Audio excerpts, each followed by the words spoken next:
Good afternoon and welcome to CVM Live, the noon edition on CVM Television, online at cvmtv.com. And remember, you can download our CVM TV Smart app from the Google Play Store. I'm Whitney Levy. We begin with breaking news. 2 children are confirmed dead after fire gutted the Walker's Place of Safety on Lyndhurst Crescent in Kingston last night. Somewhere about 3 o'clock or sometime just before, we got a call of fire at this premises, and we responded from the fire station. I wouldn't have all the details that is necessary to tell you exactly what happened, but we have carried out firefighting exercise here, and we have cooled down the fire. As a matter of fact, practically extinguished the fire. McLean says the fire caused extensive damage to the building. Based on the age of the construction or type of construction, it will have to be demolished before it can be used, the area can be used again. Extensive damage, and most of the components in the building were wood. The cause of the fire is yet to be determined. Former Sports Minister Natalie Nita is to face the court on February 1 to answer to the charge of common assault. Nita was bailed in her own surety in the sum of $30,000 and is scheduled to appear before the Kingston and St Andrew Parish Court. In a release yesterday by her attorney, it says an incident occurred in circumstances where Ms. Nita was attacked on premises belonging to the petroleum company concerning an employment issue. The release detailed further that Mr. Buchanan menacingly and threateningly advanced upon her in a violent rage. It's alleged that he referred to her using the B word as well as a dirty politician. The attorneys say in the face of that violent and threatening attack, Ms. Nita was constrained to defend herself as allowed by law. The Minister of Health, Dr. Christopher Tufton, and the Japanese ambassador to Jamaica recently signed off on a grant donation to the Spanish Town Hospital, which will see the healthcare facility get a new ultrasound machine. CVM Live's Joel Koskill has the details. The government of Japan has once again intervened on behalf of Jamaica's healthcare system, this time with the signing of a grant between the Embassy of Japan and the Spanish Town Hospital for the procurement of an ultrasound machine. I welcome this auspicious opportunity on behalf of the government of Japan to sign this very important agreement with the Spanish Town Hospital, which envisages the cooperation by my government to provide funding and the amount of 9.4 million Jamaican dollars regarding the project for the improvement of medical equipment for Spanish Town Hospital. Minister of Health Dr. Christopher Tufton was on hand to welcome the signing ceremony. On behalf of the government of Jamaica, I'd like to express again thanks for the support and contribution that you have made in the past and you are making today to the health sector. 2 months ago, which is why I said you have been busy since you have been here, the St. Ann's Bay Regional Hospital received support for the purchase of an ultrasound machine. And clearly you were instrumental in that. Again today we're happy to be here to accept another valuable contribution from your government under your grassroots human security project. It's not the first time the grassroots human security project has played a role in the improvement of healthcare on the island, as was noted by the minister. Joel Crosskill, CVM Live. National Water Commission President Mark Barnett says customers must take the necessary steps to pay for water services as they aim to maintain their efficiency. He says water theft has become one of the greatest challenges faced by the Commission. We rely heavily on just the attitude and the honesty of the communities to which we serve. But too often, people just believe water should be stolen. And it is not just a problem for NWC, it seems to be a problem that transcends right across the utility space. But predominantly, NWC is most affected because guess what? PVC pipe and water, nobody will be killed, nobody will be shocked. So it's an easy target. It adds that social intervention is required for Jamaicans to recognize that utility services must be paid for.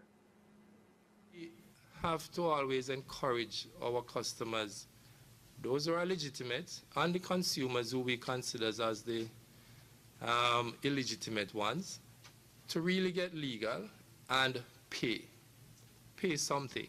You may not be able to afford the full cost, but we have strategies and means and ways to help you to manage how much you consume. But it is something that I believe is a challenge for us because, as I indicated, we have this great propensity to resort to illegality. And in case of water, it's just to steal.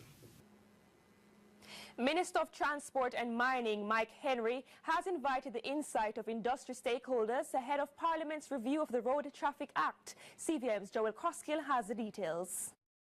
Following a three-day cabinet retreat, the cabinet has given approval for Transport Minister Mike Henry to review the 2007 National Transport Policy.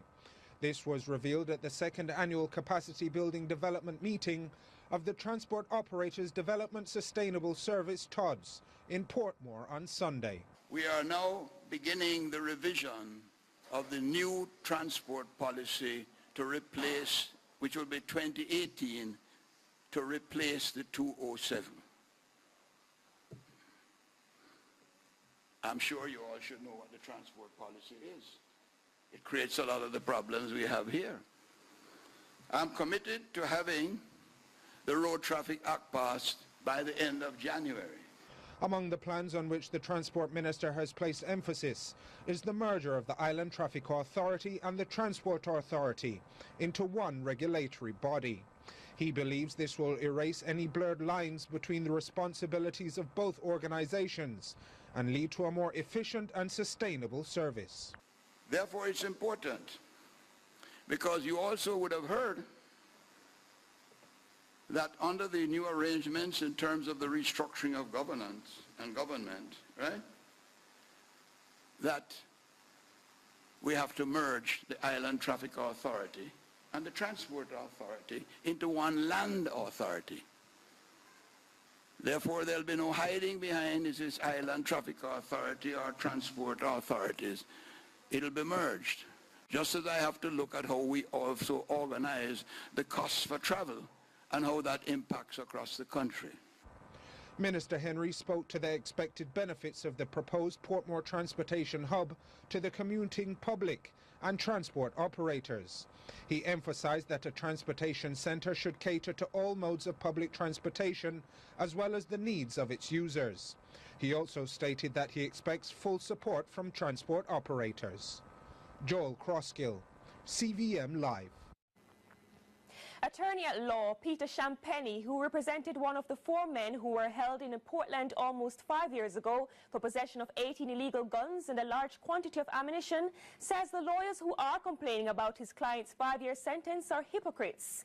Yesterday, Justice Bertram Morrison sentenced 3 of the 4, Kirk Smith, Basil Walters and Richard Mitchell, to 5 years in prison for each gun and 4 years for the rounds after they opted to stand trial and were convicted in September. Justice Morrison reportedly also instructed that the sentences be served simultaneously and was said to have taken into consideration the fact that the men have been in custody since their arrest in 2013. But reports are some attorneys say the sentence was ridiculous and pales in comparison with the 18-year sentence imposed on the 4th man, Denver Bernard, by Justice Leighton Pusey in 2016, even after he pleaded guilty to his involvement in the arm bust. To say that the sentence is ridiculous is to speak from a position of ignorance. The fact of the matter is that in any sentencing exercise, a judge has to take into account a number of factors, mitigating factors that are unique to the person before them. And this was applied. The judge took into account a number of things, including the fact that the social inquiry report was excellent, no previous convictions, and the fact that the person had spent approximately 5 years in custody, and also that in terms of the actual facts of the case, his role in the whole enterprise was minimal. On the international scene, a California couple have been arrested after police found their 13 children allegedly held captive at home, some shackled to their beds with chains and padlocks. David Allen Turpin, 57, and Louise Anna Turpin, 49, were held on charges of torture and child endangerment. The BBC has more in this report. They look like a big, happy family. The children a little pale, perhaps, but smiling. Photographs on Facebook show the Turpins visiting Disneyland and in Las Vegas as their apparently proud parents renewed their wedding vows. Now, David and Louise Turpin are under arrest, charged with torture and child endangerment. Their children in hospital. In the time we live in, it's unfortunate to see this. It's actually heartbreaking for the staff, and it's unbelievable what you see.